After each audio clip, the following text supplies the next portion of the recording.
Time to turn the desk over to Jack Haskins for our first look at sports. And I guess the Bobcats kind of found that secret sauce this year. They're riding high right now. Oh yeah, for sure. It took them a little while to get going, but now they're cooking.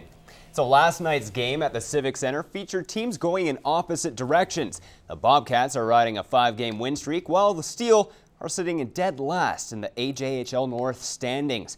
We picked this one up in the second period. Ryan Berlin walks in and rips one on net. Puck pops loose, and John Baird buries the rebound. Give the Steel a 1-0 lead. Bobcats would get it right back, though, as Topher Flanagan dishes it to Matthew Marcineau, who pots one over Ty Schwab to tie things up at 1. Bobcats keep it coming on the power play. Josh Atkinson wires one from the point, and Preston Kopech is Johnny on the spot. Put the Cats up 2-1 going into the third period. Cats would add another one early in the final frame, and that's where things start to heat up. Good old knuckle duster here between Tyler Kerner and Matthew Abd. Kerner lands a solid punch right there. These two were chucking them. I give it to Kerner. Halfway through the final frame, Cats on the PK. Check out this feed by Tanner Erickson. Right on the tape for Kyle Harris, who wrists one over the blocker. What a beauty. Steel would draw within 2, but it wouldn't be enough as Jeff Lorenz ices an empty netter. Now, despite the 5-2 win, head coach Brian Kern feels this wasn't the team's best performance. Tonight we got off the page, and that happens in hockey. But I'd say this was one of our worst games. It got better in the second and third, but the reality is everyone, like I said, looks at scores, looks at shots, but we as a team know we're a better team than the way we played tonight. Well, hopefully we can just keep riding this momentum. We've won quite a few here in a row now, so hopefully we can take that to Drayton. You know, it's going to be tough going into their barn, so hopefully we can, bring it and get a couple more wins. More AJ action now. With their most recent loss to Fort McMurray, the Pontiacs are now sitting 3rd place in the North Division. Throughout the season, the team has had some great games, but also a few they'd like to forget. As Clayton Brown explains how Bonnyville is 5 games above 500, but they still have a lot of room to improve. It was a season that started out perfectly. The Pontiacs took their first 4 games of the campaign, but it's been a roller coaster ride ever since. We've been up and down all year, and we're a team that needs to come and compete and work every night to have a chance.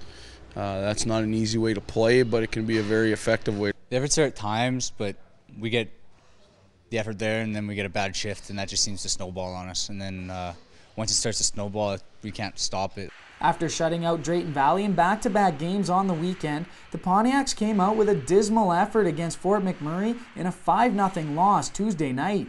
And the coaching staff showed their displeasure on Wednesday as they put the players through a grueling practice. We've given up way too many times 40-plus shots, and a big part of that is being soft with pucks and not winning enough one-on-one battles. And that's commitment to being strong, and that's commitment to coming ready to compete, shift in and shift out. Message delivered today?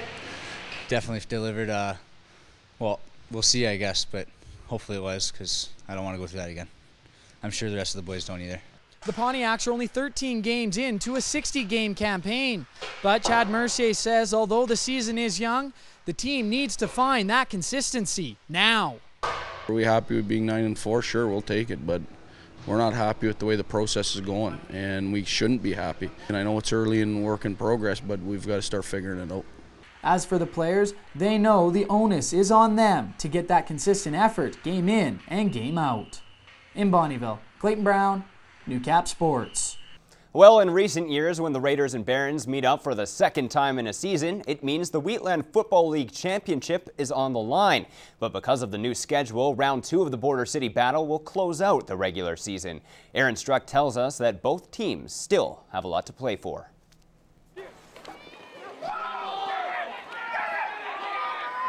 In their first meeting back in week 4, the Raiders ran all over the Barons 63-21.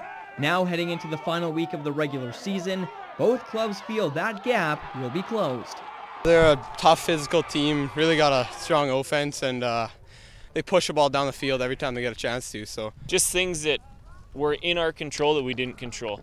And I think the guys have learned to cope with that a little better, and they're hopefully, well, last week they didn't let it get to 21 down before we started to play football, which we have a tendency to do.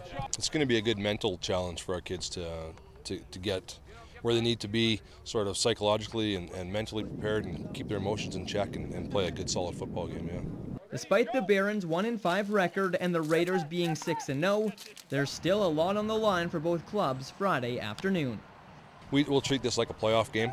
There's a lot on the line for us as far as pride in our program's concerned and wanting to finish the regular season 7-0. So we'll prepare as if both teams have a perfect record, and we'll go from there. Just fly around and have fun. I think that's the biggest thing going this week is have fun, guys. Like, this is the last of the regular season, and then, you know what, it's win or we're done. And if we want that 4th title in a row, which I think some of these guys still think that we can get to, they have to show it. The outcome in Game 1 hasn't turned down the hype level leading up to Round 2. I know the kids get up for it, but we keep it about football. It's not about our school versus their school. It's our football team versus another football team in our league, and we sort of keep that in check. Aaron Streck, Newcap Sports. When the Raiders and Barons kick off at 4 o'clock tomorrow at Holy Rosary, pink will be the prominent color. The Raiders are tackling breast cancer, and all proceeds from the game will be donated to a family that has been stricken with the disease.